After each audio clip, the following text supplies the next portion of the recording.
Hola, buenas tardes y bienvenidos. Y gracias a todos los que nos seguís sábado tras sábado y todos los domingos también en la repetición de esta Escuela Diocesana de Oración en el número 86. Siguiendo en el aprendizaje de la oración de los grandes maestros, como estamos haciendo durante esta temporada, hoy nos vamos a fijar en San Juan de la Mata, que nació en Francia, en los límites con España, en el año 1160. Durante sus primeros años se dedicó a los estudios de bachillerato y a la equitación y al deporte de la natación, pero las dos actividades que más le agradaban eran la oración y el dedicarse a ayudar a los pobres. Frecuentemente se retiraba a una ermita alejada del pueblo y allí pasaba varios días dedicado a la meditación. Las antiguas crónicas dicen que durante la celebración de su primera misa tuvo una gran visión celestial. Vio a unos pobres cristianos prisioneros de los maometanos y con peligro de renunciar a su religión, y observó cómo un religioso vestido de blanco, con una cruz roja y azul en el pecho, lo libraba y salvaba de perder su fe. Con esto creyó sentir una invitación celestial a fundar una comunidad para liberar cristianos. Inocencio III, que no era muy amigo de fundar nuevas congregaciones religiosas, pero con las oraciones lograron la buena voluntad del pontífice y les concedió su aprobación. Juan fue consagrado obispo y a los religiosos se les concedió un hábito blanco con una cruz roja y azul en el pecho. El superior general de la comunidad fue nombrado Juan de Mata. San Juan de Mata tuvo que sufrir mucho por parte de los maometanos, que le tenían mucha antipatía por los sabios consejos que les daba a los esclavos cristianos para que no dejasen de profesar la fe cristiana. Los últimos años los pasó en Roma dedicado a la predicación y a conseguir ayudas para los pobres, y murió santamente en el año 1213. El 21 de octubre de 1666, el Papa Alejandro VII autorizó el culto de San Juan de Mata, y hoy en día son muchos los que en el mundo entero siguen recibiendo de Dios el mismo llamamiento que él recibió del cielo: ir a ayudar a los que sufren en las cárceles y en las prisiones. Pues escuchemos atentamente las palabras de nuestro arzobispo. Orar con San Juan de la Mata, fundador de los Trinitarios, que nace en el 1154, como ha dicho la presentación Alfredo, y muere en el 1213. Hay una presencia muy numerosa y sobre todo muy rica y muy querida en nuestra archidiócesis de Toledo, con la presencia de las Trinitarias tanto en Quintanar de la Orden como en el Toboso. Precisamente en el Toboso está una de las primeras que se hace esta fundación de los primeros, o podríamos decir de los que viven esa reforma y ese deseo de ser fiel a toda la espiritualidad de este hombre, San Juan de la Mata. Mirad, nosotros mirando a Jesucristo presente en la Eucaristía, en esta capilla de la adoración perpetua, tenemos como muy claro casi un único objetivo en nuestra Escuela Diocesana de Oración, y es aprender a orar orando, tirarse a la piscina, que hemos dicho tantas veces, para nadar. ¿Por qué? Porque la teoría no llega a hacerse vida hasta que uno no se lanza de fondo y a corazón a la oración. A orar se aprende orando, como a vivir se aprende viviendo.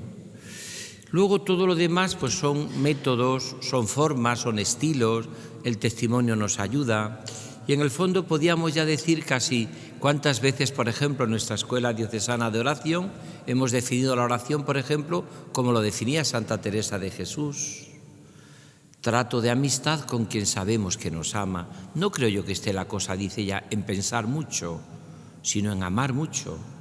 Y hemos visto como el mismo Carlos de Foucauld, que también dedicamos un programa, habla de pensar en Dios amándole, y Teresita de Lisieux, que también le dedicamos un programa, le dedicamos una catequesis, hablaba de la oración como una mirada en dirección a ese amor de Dios y dejarse cautivar y mirar por ese amor de Dios.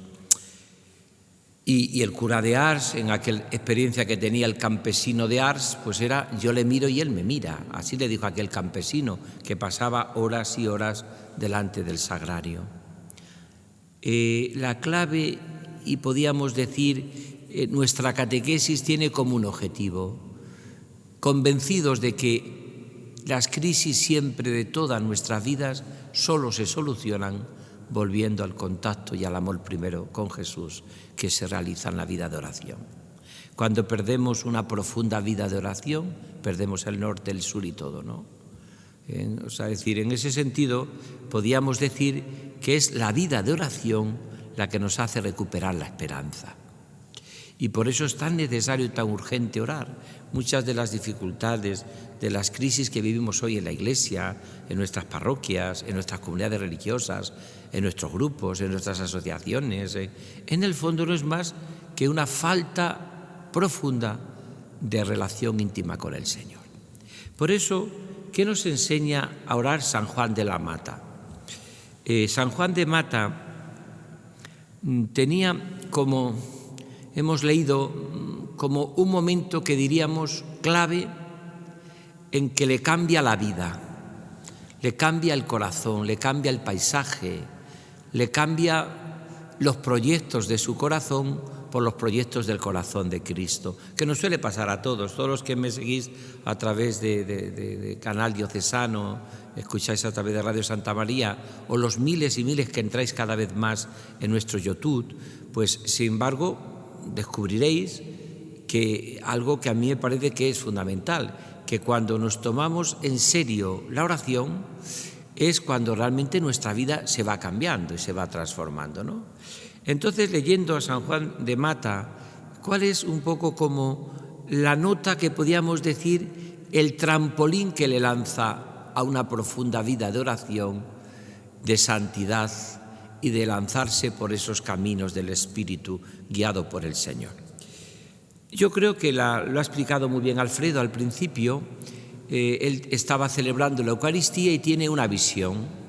Tiene de pronto una visión en la cual él ve pues la fundación de los trinitarios prácticamente como en esa visión, un fraile vestido de blanco, como van los trinitarios y las trinitarias, y en el fondo el que ve una llamada, un grito de los pobres, de los niños pobres, en este caso en un país incluso que no eran cristianos y con el peligro que veían de que por no tener nadie que le ayude, iban poco a poco dejando de ser cristiano, incluso abandonando la fe.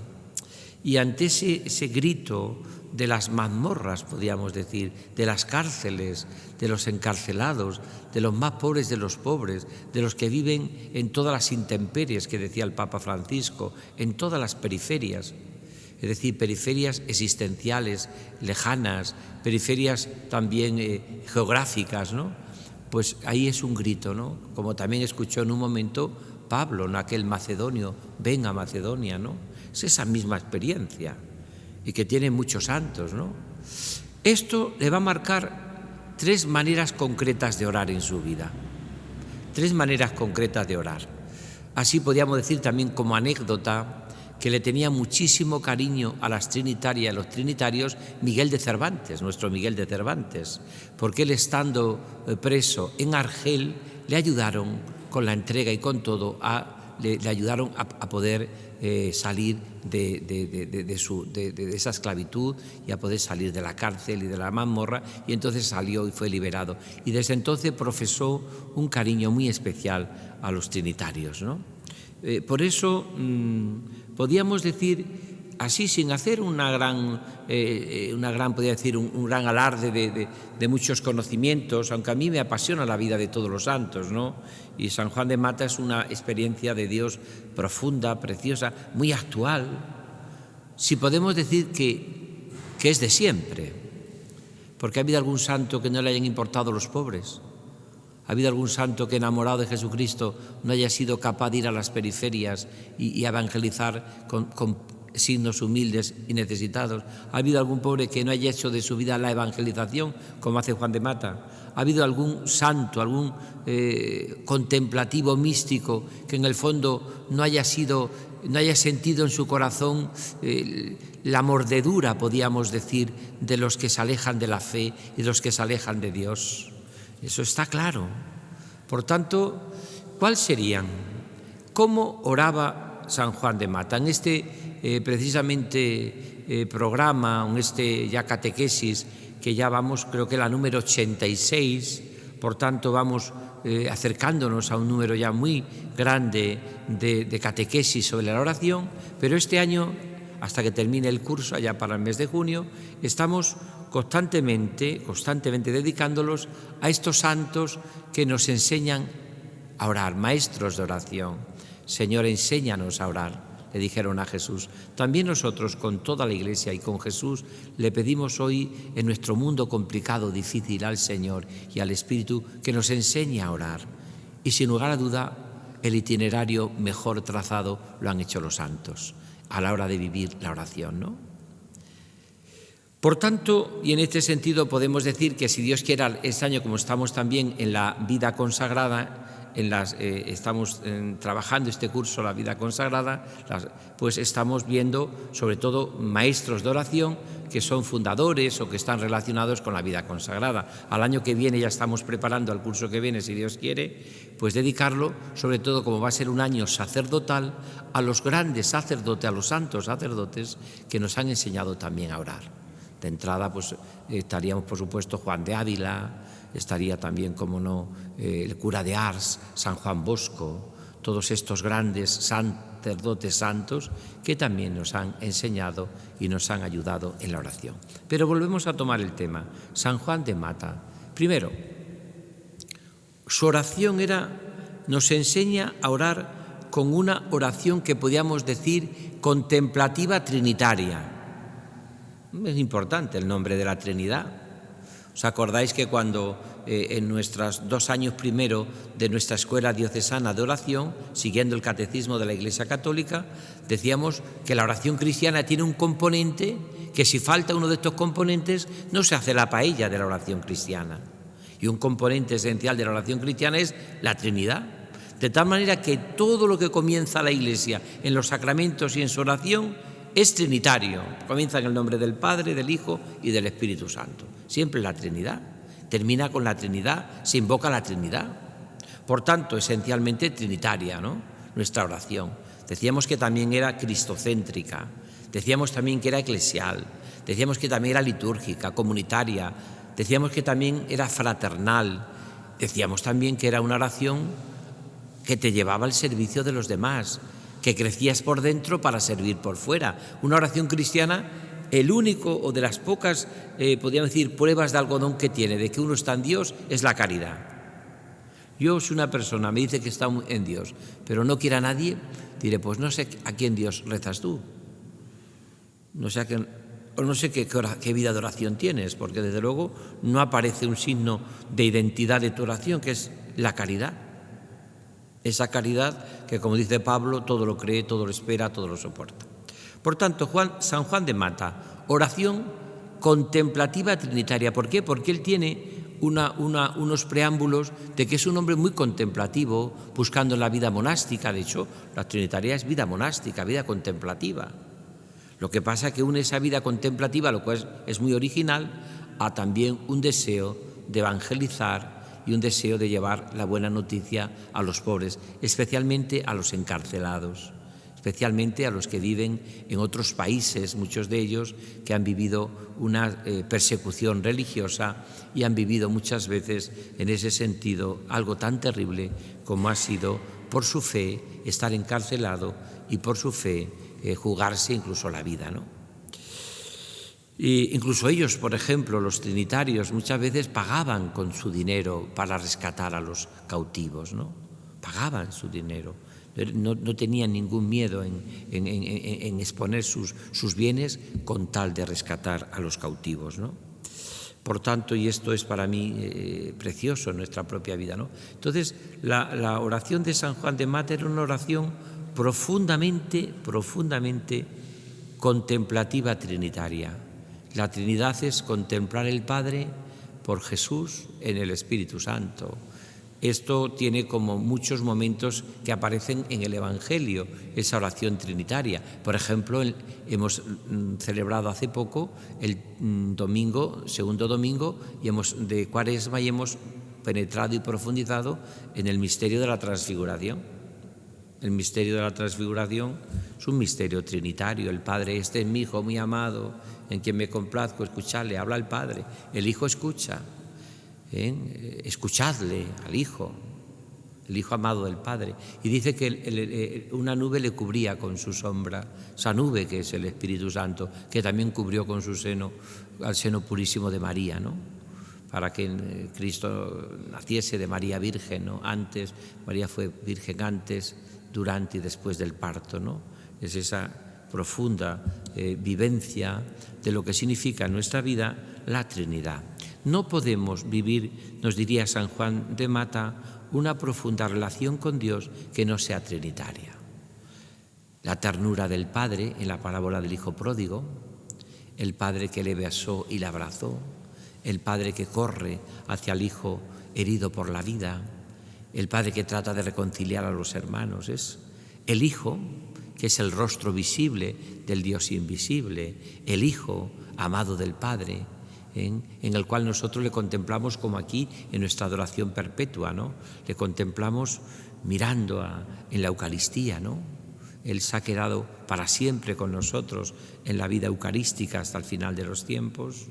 En este sentido es preciosa la vivencia de este amor tan grande, ¿no?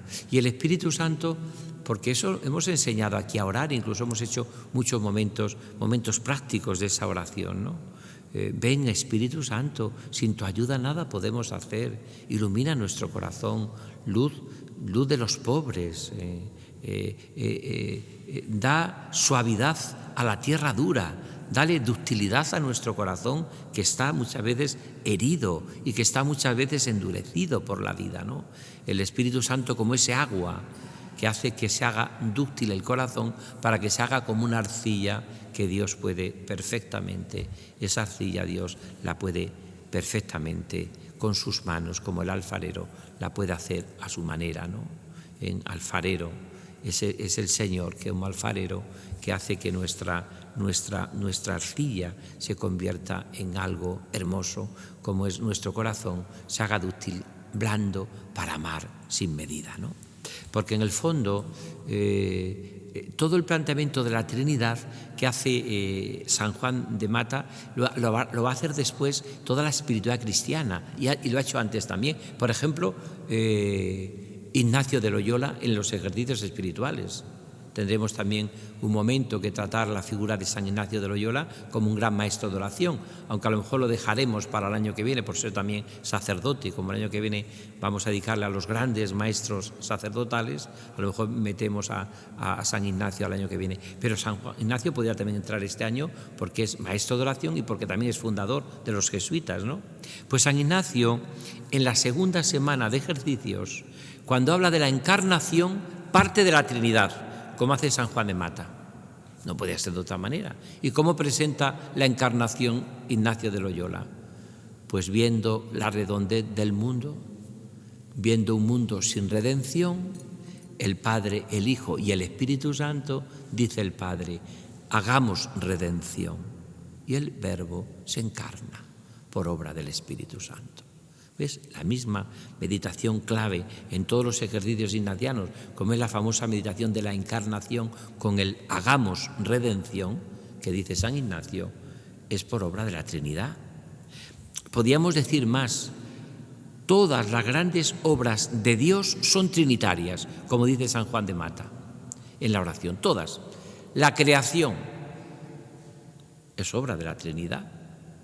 El Padre crea, pero crea por la palabra, que es su Hijo. Y el Espíritu, dice el Génesis, se cernía sobre las aguas.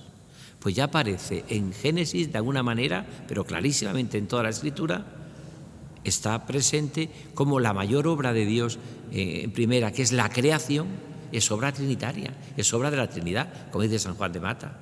Pero es que llegamos a la redención y pasa lo mismo. ¿Quién hace la obra de la redención? ¿Quién se encarna? ¿Quién nace en el seno de María Purísima? ¿Quién se encarna? Está clarísimo, el Verbo, no se encarna el Padre. Pero ¿quién envía al Hijo? El Padre. Llegado la plenitud de los tiempos, Gálatas 4, envió Dios a su Hijo nacido de una mujer, nacido bajo la ley, para rescatar a los que estaban bajo la ley. Por tanto, ¿y por qué se encarna?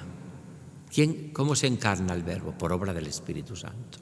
Por tanto, la misma obra de la redención es obra trinitaria, no es solo de Jesucristo, como la creación es solo del Padre. Está toda la Trinidad. Y vamos ya a la última gran obra de Dios, que es la santificación, nuestra santificación. Y aparece otra vez clarísimamente en la obra de la santificación la Trinidad. Porque normalmente la santificación lleva el nombre del Espíritu Santo. Espíritu Santo santificador. Pero el Espíritu Santo, ¿quién nos lo ha enviado? El Hijo desde el Padre. ¿Y cuál es la misión de la santificación? Formar en nosotros los sentimientos del corazón de Cristo, el mismo corazón vivo de Jesús en nosotros. Por tanto, la misma obra de santificación es obra de la Trinidad, no es solo obra del Espíritu Santo. Viene en Pentecostés el Espíritu Santo, que veremos como culminación de toda la Pascua. En tiempo de Cuaresma nos hemos preparado a través de la oración, el ayuno y la limosna para llegar al tiempo de Pascua, libres de todo afecto desordenado. ¿Y cuál va a ser el gran fruto de la Pascua? El Espíritu Santo, que se nos da en Pentecostés. Pero el Pentecostés, el Espíritu Santo, mi santificación, como dice San Juan de Mata, es obra de toda la Trinidad. Esto tenemos que tenerlo muy claro. Es verdad que en muchos santos pues aparece la figura del Espíritu Santo, no se ha desarrollado tanto como el Padre o como el Hijo, ¿no? Yo me acuerdo cuando hice el estudio sobre el hermano Rafael, que se quedó publicado en un libro que ha publicado la Bach. Yo me acuerdo cuando hice la vida del hermano Rafael, tuvimos que buscar la voz Espíritu Santo para ponerla y aparecía poquísimas veces, porque en aquella época, cuando estás el hermano Rafael, ya santo, San Rafael Arnay Barón, pues prácticamente no se trataba, no se profundizaba tanto en el Espíritu Santo. De hecho, llega el gran libro del padre Rollo Marín, El Gran Desconocido, y va a decir eso, que el Espíritu Santo es el gran desconocido. Por tanto, primer punto, y termino este primer apartado. San Juan de Mata, contemplativo de la Trinidad. Un hombre profundamente de una espiritualidad trinitaria, como no podía ser de otra manera. Apasionado por el amor y la ternura del Padre, identificado con el Hijo, los sentimientos de su corazón, con una profunda vivencia del Espíritu Santo que le va a conducir, ¿a qué le va a conducir el Espíritu Santo a San Juan de Mata? Pues a lo mismo que condujo a Jesús. Segunda clave. El Espíritu Santo conduce a San Juan de Mata, ¿dónde le conduce? A los pobres. Lucas 4. Esa experiencia que contaba Alfredo al principio y esta experiencia que cuento también, he contado yo, cuando San Juan de Mata, celebrando la Eucaristía, tiene esa visión, ven a buscarme, estoy en la cárcel y me visitasteis, estuve esclavo y me liberasteis. Esa experiencia que tiene él y que en el fondo le lleva a formar y a fundar un planteamiento totalmente contemplativo monástico, pero con unos planteamientos también de liberar a los cautivos. ¿Dónde está esto en el Evangelio? Pues en Lucas 4. En Lucas 4, el Espíritu Santo está sobre mí y me ha ungido para dar la buena noticia a los pobres, para liberar a los cautivos. Está ahí, el Espíritu Santo aparece clarísimamente en Lucas 4. Lo dice, estoy leyendo, o estoy diciendo textualmente lo que dice el Evangelio. Guiado por el Espíritu Santo, el Espíritu Santo, dice Jesús en Lucas 4, en la sinagoga de su pueblo de Nazaret, está sobre mí y me ha enviado para dar la buena noticia a los pobres, la libertad a los cautivos. La experiencia que tiene de oración San Juan de Mata. Por tanto, yo os aconsejo y os animo a todos los que me escucháis o me veis a través del canal diocesano de YouTube, que hagáis alguna visita a Quintanar de la Orden y al Toboso a conocer a las hermanas trinitarias. Os sorprenderá la vida tan sencilla, tan simple, o los trinitarios, que tienen casa en Madrid y en muchos sitios, ¿no? Para que tengáis una profunda experiencia de lo segundo. En el fondo, ¿qué conmueve el corazón? La redención. ¿Qué conmueve el corazón en la oración de San Juan de Mata? El deseo de evangelizar, aunque dediquen tiempo, mucho tiempo, a estar con el Señor, a la oración, a la escucha de la palabra, a la contemplación. Pero eso que dijo el Papa Juan Pablo II a las contemplativas la primera vez que vino en el monasterio de la Encarnación, sigue siendo súper válido, ¿no?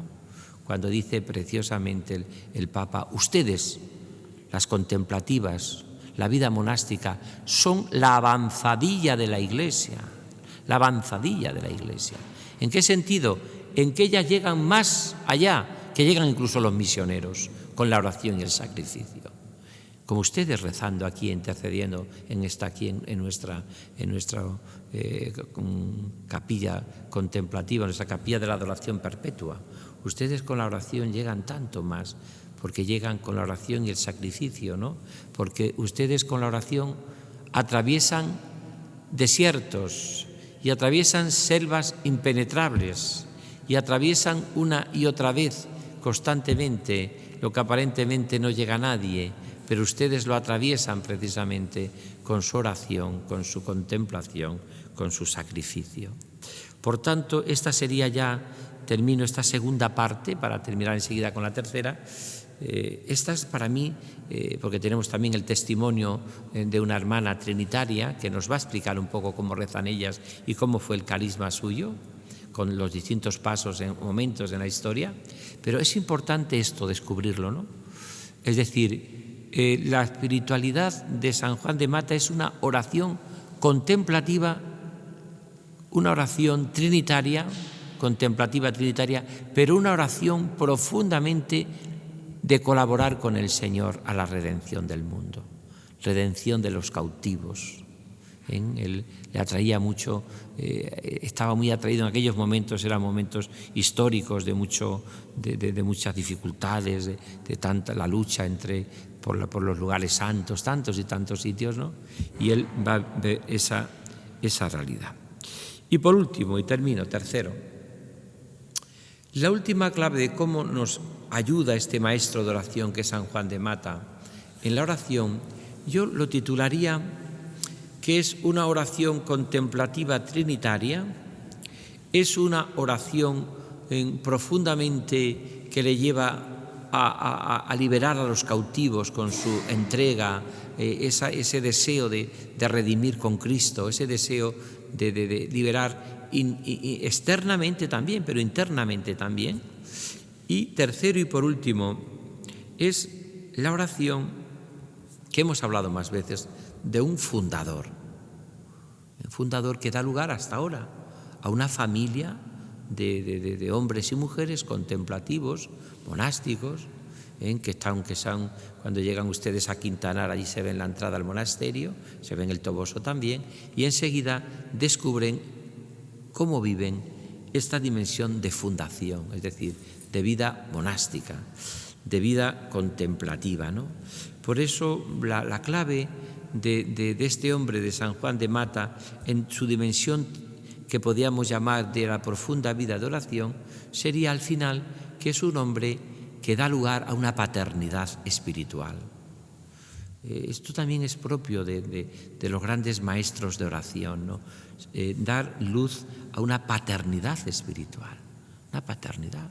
O sea, hay muchos hombres y mujeres que le siguen, ¿no?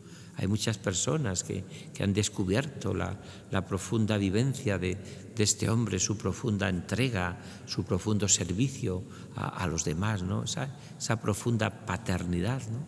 Que yo creo que el Señor tiene y que lo da también a los que, como San Juan de Mata, se ejercita en una contemplación, en esa soledad que él buscaba, ¿no? Estaba buscando siempre esa soledad, ese silencio elocuente, ¿no? Ese estarse a solas con quien sabemos que nos ama, ¿no? Fijaros que así definía San Juan de la Cruz también la oración, que a mí me hubiese gustado mucho que hubiese quedado también esta definición en el Catecismo de la Iglesia Católica, aunque también me encanta la que está, que es de Santa Teresita del Niño Jesús. Pero San Juan de la Cruz define la oración como olvido de lo creado, memoria del Creador, atención a lo interior y estarse amando al amado. Lo que hacemos aquí en nuestra capilla de adoración eucarística, ¿no? Aquí estamos adorando, estamos en el olvido de lo creado, es decir, nos olvidamos de las cosas, intentamos vivirlo todo desde el Señor, traer a la memoria al Señor y estarse sobre todo amando al amado. En el fondo, esta última dimensión, y termino ya, para mí es clave, ¿no? O sea, una profunda relación con Cristo, con el Padre, con el Espíritu Santo, siempre es fecunda paternidad o fecunda maternidad. En este caso es un fundador. Si fuese una fundadora, fíjate la fecundidad que tuvo Teresa de Jesús, o la fecundidad que tuvo Edith Stein, o la fecundidad que tuvo tantas mujeres como ha habido en maestras de oración, ¿no? Catalina de Siena, o la fecundidad que ha tenido, por ejemplo, Santa Brígida, también otra patrona de Europa, ¿no? Ha dado una vivencia grandísima, ¿no? de profunda. Entonces, termino, San Juan de Mata es ese hombre, es el hombre de la profunda paternidad espiritual, fruto de su profundo amor en la oración al Señor, a la Trinidad, a los pobres. Ha dado lugar a una profunda paternidad espiritual. Es un hombre que ha hecho fecundo su relación con el Señor, ¿no? Es decir, esa fecundidad. Mirad, a veces en la vida cristiana, nosotros mismos, los que me seguís también a través del canal diocesano y también a través de Radio Santa María, y los que también me seguís a través de YouTube, mirad, el hombre de nuestro tiempo, incluso el cristiano de nuestro tiempo, tiene una especie como de complejo de esterilidad. A veces nos pasa a sacerdotes, a religiosas, a laicos comprometidos. Parece que somos como estériles. ¿Y de dónde brota la fecundidad? De la unión con Dios, con Cristo, con el Padre. Mirad, la persona que está unida al Señor, su vida es fecunda, lo vea o no lo vea. ¿Cuántas veces los padres de familia o las madres, pues fíjese usted, toda mi vida orando, toda mi vida con el Señor, toda mi vida le ofrecía al Señor mis hijos. Ahora resulta que mis nietos, algunos no están ni bautizados, otros no han hecho la primera comunión, tengo unos problemas en casa tremendo, parece que mi vida ha sido estéril. Fíjate, yo que le dije al Señor, hasta un sacerdote ojalá saliese de los 5 hijos que he tenido, otra vez. Y ahora resulta que, pues mirad, quien está unido a Cristo es fecundo. Quien está unido al Señor, su vida es fecunda. Quien tiene una profunda relación de amor con Jesucristo, como la tuvo San Juan de Mata, su vida es fecunda. Ejercita una paternidad, una maternidad espiritual. Lo veamos nosotros o no lo veamos. Y el ejemplo más claro está en un santo, un místico reciente, que puede ser Charles de Foucauld, que 15 días antes de morir, escribe, esto lo tiene él escrito, creo que me voy a morir y no he convertido a nadie. 15 días antes de morir. Pero la fecundidad que tiene ese hombre cuando muere es impresionante. Porque después vendrá Guayón, vendrá la Madre Madeleine, vendrán tantos y tantos místicos que siguen el rastro suyo, y más de 10.000 o 15.000 personas en poco tiempo le siguen, incluso en vida consagrada, incluso en vida religiosa. Él que había fundado y no le había seguido nadie, y que había aparecido muerto, enterrada. Cuando apareció muerto, encontraron después la custodia que él llevaba con la forma enterrada en el desierto de la arena, en la arena del desierto. La llevaba siempre consigo, pero como murió allí, había aparecido allí enterrada como su vida, ¿no? Siempre que como San Juan de Mata seguimos a Jesús y tenemos una profunda oración al Señor y vivimos esa profunda vida de oración, siempre que eso lo hacemos, estamos convencidísimos de que siempre que se hace eso, nuestra vida es fecunda con Cristo.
Hoy escucharemos el testimonio, como nos ha dicho don Francisco, de la hermana Irma Uspán, del Monasterio de las Trinitarias de Quintanar de la Orden.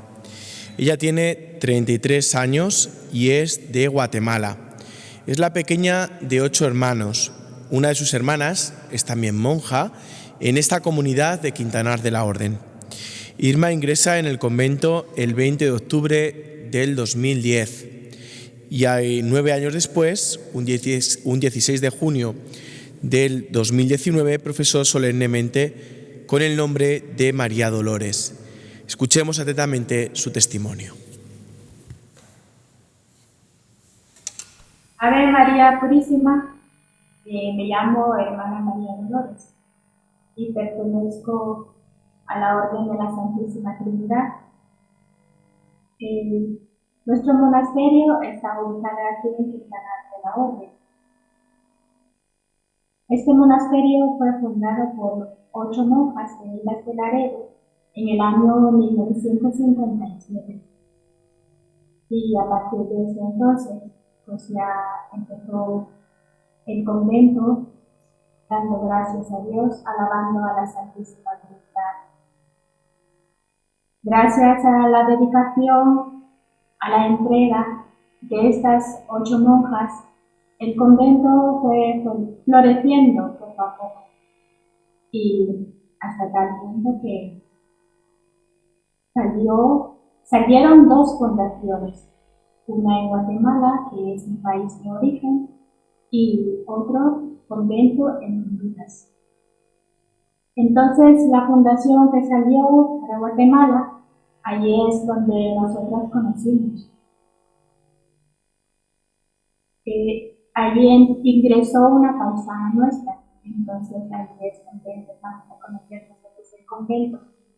Nosotras en la familia somos 8 hermanos, y una de mis hermanas se interesó mucho en la conocer a la hermana que llegó allí en el pueblo, porque cuando empezaron a fundar allí en Guatemala, cuando todavía no estaba erigido el convento, las hermanas tenían que venir aquí, en este monasterio, para venir a hacer el noviciado. Entonces, pero algunas decidieron seguir ayudando allí en el convento, en la fundación de Guatemala, y otras pues decidieron quedarse aquí. Pero eso sí, antes pues se tenía que ir a despedirse de sus padres y todo eso. Entonces cuando esta hermana paisana nuestra decidió seguir, y o sea que decidió quedarse aquí para ayudar a las hermanas también, para reforzar la comunidad. Entonces ella, pues claro, tuvo que viajar a su pueblo para ir a despedirse de sus padres. Entonces es allí cuando conocimos a la hermana.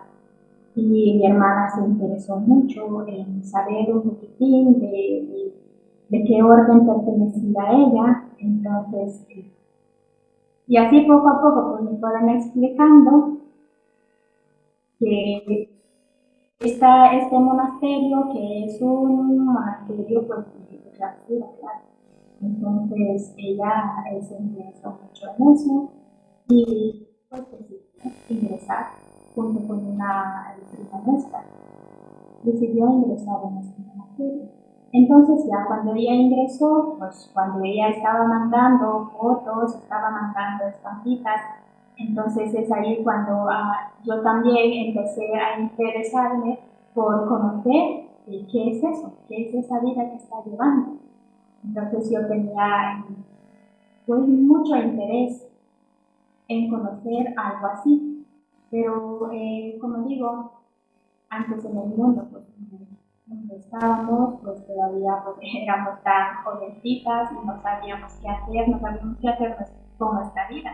Claro, pues cada uno iba por su lado, pero cuando yo empecé a conocer esto, ya es otra manera de vivir.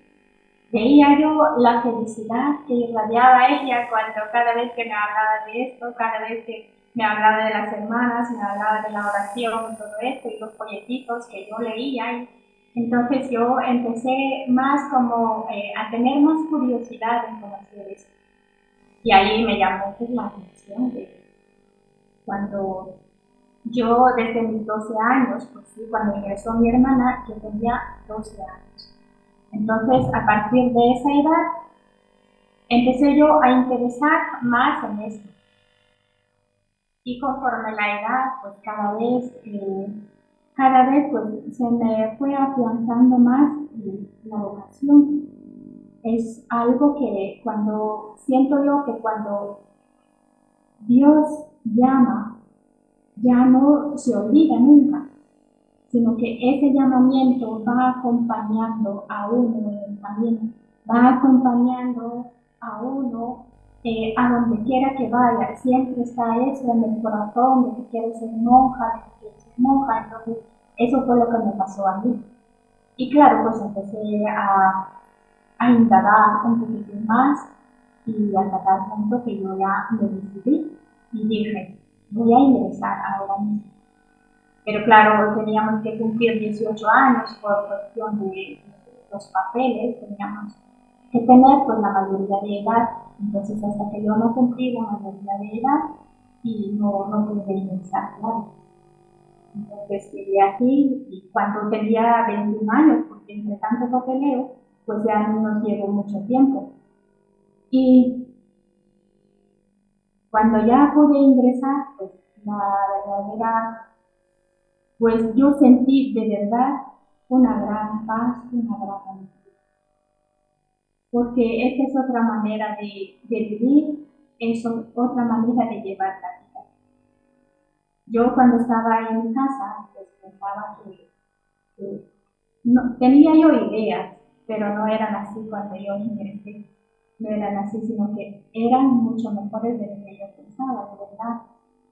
Y aquí, pues las hermanas empecé a conocer la casa, empecé a conocer cómo vivían las monjas. Y la verdad es que me llamó mucho la atención, una de las cosas que me llamó más la atención fue cuando empezaron a decir un poco de la historia de la orden, que es la redención de cautivos. Y verdaderamente pues, todos estamos muy necesitados de ser libres. Entonces, ¿pero cómo? ¿Cómo? Pero si las monjas están aquí encerradas, no salen, porque nosotros somos de clausura, no salimos. ¿Y cómo es eso? Pues, conforme el tiempo, fui conociendo un poquito más y cómo vivían ellas, cómo hacían, cómo era su entrega cada día. Y a través de eso, a través de la entrega, a través de la oración, pues vamos ayudando a las personas. Por ejemplo, pues en mi experiencia, como he dicho, me ha llamado mucho la atención de estar rezando por otras personas, porque de verdad que el mundo, las ideas, nos llevan a una cosa que a veces pues nos esclaviza. No somos libres de expresar lo que queremos. No son libres de expresar, de seguir lo que verdaderamente quieren.